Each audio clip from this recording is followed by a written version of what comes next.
Shalom teman-teman, ini adalah hari pertama di mana 8 hari ke depan kita akan mencoba membuat video yang di situ berisi khotbah serta doa supaya 8 hari ke depan ini kita bersama-sama kita mau berdoa supaya kita sama seperti yang Raja Hizkia lakukan. 8 hari dia mentahirkan bait Allah, itu ada di dalam 2 Tawarik 29. Tapi sebelum lebih lagi kita mau berdoa dulu. Mari teman-teman satukan hati kita mau berdoa. Tuhan Yesus, terima kasih untuk malam hari ini. Saat ini kami boleh lagi Tuhan berkumpul bersama-sama Tuhan. Kami mau mendengarkan firman Tuhan di 8 hari ke depan ini Tuhan. Kami rindu supaya kami menjadi generasi yang membawa tindakan profetik buat gereja kami. 8 hari ke depan ini kami mau sungguh-sungguh mencari Tuhan. 8 hari ke depan ini Tuhan, kami mau sungguh-sungguh berdoa dan mencari wajah Tuhan. Supaya 8 hari ke depan ini Tuhan terjadi perubahan di dalam komisi pemuda remaja kami, terjadi perubahan di dalam komisi tim PW, bahkan terjadi perubahan di dalam gereja kami Tuhan. Kami berdoa untuk 8 hari ke depan ini. Berbicaralah Tuhan lewat firman Tuhan pada saat ini. Sampaikanlah apa yang menjadi kehendak-Mu di dalam kehidupan kami lewat firman Tuhan yang akan kami baca pada saat ini. Di dalam nama Tuhan Yesus, terima kasih Tuhan, kami siap mendengarkan firman-Mu. Amin. Puji Tuhan teman-teman, kita akan membaca di dalam 2 Yesaya 22, Yesaya 22 ayat yang ke-19 sampai ke-21. Yesaya 22 ayat 19 sampai ke-21. Firman Tuhan berkata seperti ini. Aku akan melemparkan engkau dari jabatanmu dan dari pangkatmu engkau akan dijatuhkan. Ayat 20. Maka pada waktu itu aku akan memanggil hambaku Eliakim bin Hilkia.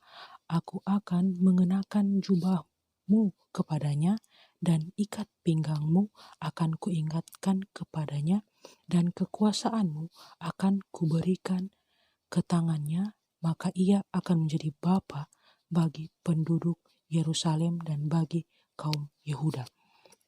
Nah, teman-teman, ini berbicara tentang bagaimana Sebna itu digantikan oleh Eliakim. Nah, Eliakim, kalau teman-teman tadi kita cari di Google, Eliakim itu adalah orang yang menggantikan Sebna karena Sebna itu dia menjadi sombong.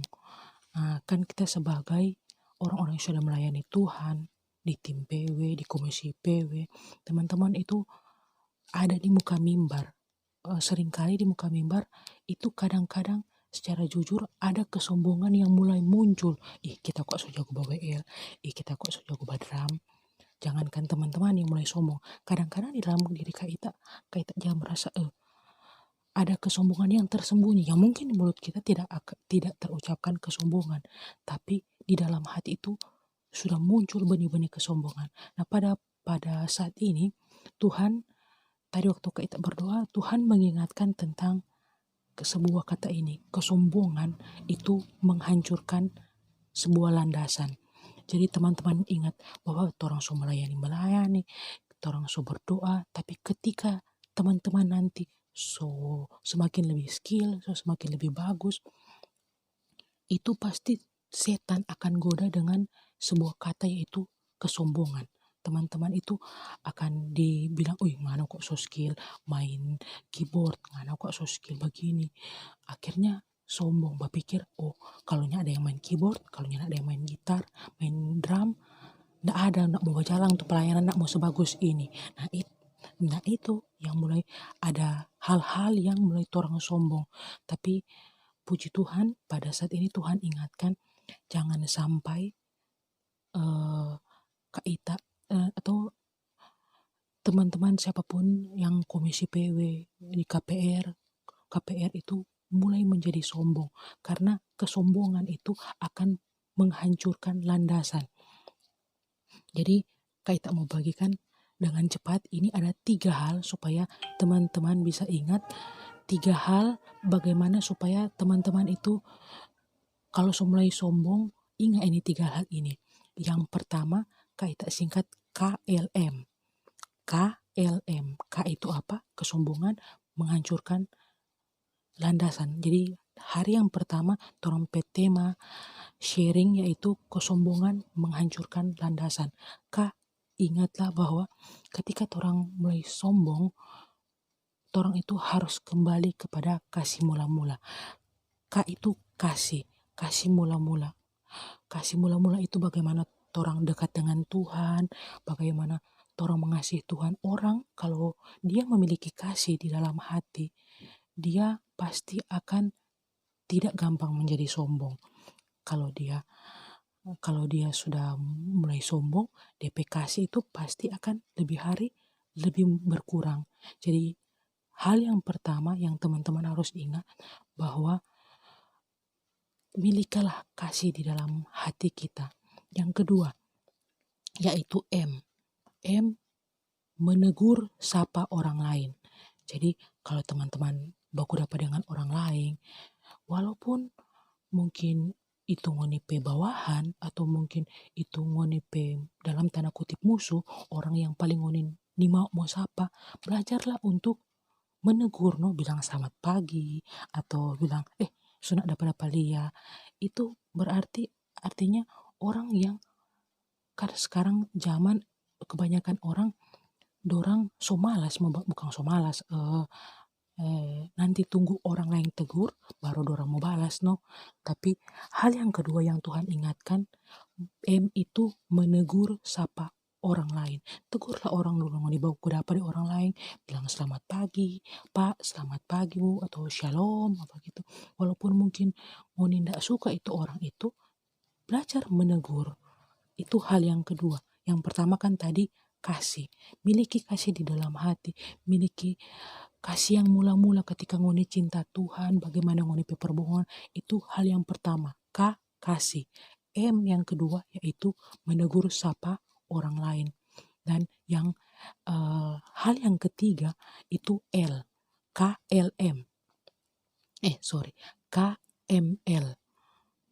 L yang ketiga itu low profile. Jadi kalau teman-teman mulai merasa ada kesombongan di dalam hati, ingatlah hal yang ketiga, selalu belajar low profile. Orang yang rendah hati. Walaupun mungkin nanti teman-teman so jadi bos atau so jadi orang sukses, so jadi orang kaya. Karena banyak orang-orang sukses, orang-orang kaya, orang itu so dalam tanda kutip so ndak low profile dan so malas mau menegur orang sapa orang lain, malas untuk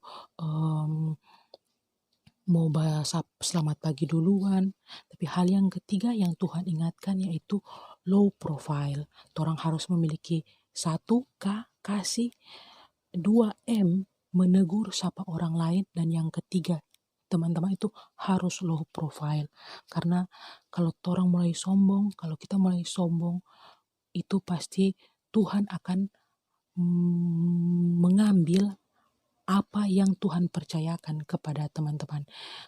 Sama seperti yang tadi firman Tuhan bilang di dalam Yesaya 29 ayat 19 sampai 21 ayat 19. Aku akan melemparkan engkau dari jabatanmu dan dari pangkatmu engkau akan dijatuhkan. Di sini siapa yang dijatuhkan? Shebna yang dijatuhkan. Karena Shebna memiliki kesombongan. Kemudian di ayat 20 sampai 21 Eliakim yang menggantikan Shebna. Firman Tuhan bilang di ayat 20, maka pada waktu itu aku akan memanggil hambaku Eliakim bin Hilkia, aku akan mengenakan jubahmu kepadanya, dan seterusnya. Jadi di situ Shebna itu digantikan oleh Eliakim. Karena Shebna sombong, Eliakim yang ganti.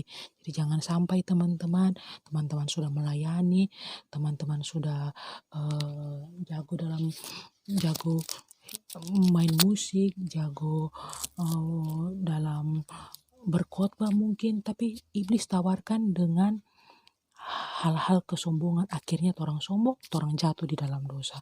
Jadi pada malam hari ini atau mungkin teman-teman nonton menjadi pagi atau siang atau malam, Kak Ita rindu berdoa supaya torang itu jangan sampai jadi sombong. Jangan sampai jadi orang yang so tinggi hati karena torang selalu-selalu di mimbar. Jadi ingatlah 3 hal ini supaya torang tidak sombong. Yang pertama kasih, yang kedua menegur sapa orang lain, dan yang ketiga low profile. Semoga hari pertama ini bisa memberkati ini khotbah, dan kita akan tuntun kita semua di dalam doa. Mari kita satu di dalam doa.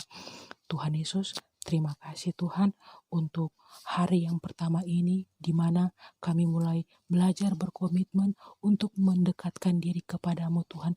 8 hari ke depan kami mau bersama-sama Tuhan dengan teman-teman yang lain. 8 hari ke depan kita mau belajar melakukan tindakan profetik sama seperti Hizkia yang mentahirkan bait suci dalam 8 hari. Karena itu Tuhan, kami rindu Tuhan 8 hari ke depan, kami mau sungguh-sungguh di hadapan Tuhan, kami mau sungguh-sungguh berdoa Tuhan untuk 8 hari ke depan ini Tuhan. Kami percaya 8 hari ke depan ini ada terobosan-terobosan yang luar biasa di dalam kehidupan kami, di dalam studi kami, di dalam pekerjaan kami, di dalam gereja kami. Karena itu Bapa, di hari yang pertama ini Tuhan, kami mau berdoa di dalam nama Tuhan Yesus.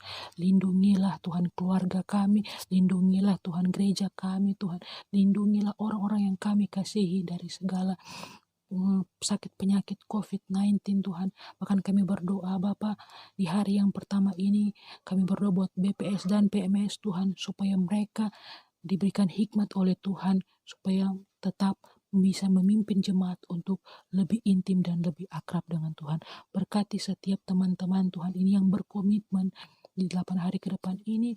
Berkati kami semua, ajar kami untuk semakin dekat dan intim dengan Engkau lebih lagi. Terima kasih Tuhan, terima kasih. Ini adalah awal kami mau berdoa Tuhan, karena itu sertailah 8 hari ke depan ini supaya kami tidak putus di tengah jalan. Terima kasih Tuhan, urapi setiap anak-anak-Mu Tuhan yang berkomitmen di dalam nama Tuhan Yesus. Kekuatan yang daripada Tuhan mengalir di dalam kehidupan mereka. Lindungi anak-anak-Mu ini Tuhan, lindungilah kami semua di dalam kehidupan 8 hari ke depan ini, karena kami tahu banyak gangguan, tantangan daripada iblis ini yang akan membuat kami putus di tengah jalan. Tapi kami Tuhan tahu bahwa Engkau yang akan memberikan kami kekuatan. Terpujilah nama-Mu Tuhan, kami mau menyelesaikan hari yang pertama ini. Di dalam nama Yesus, amin.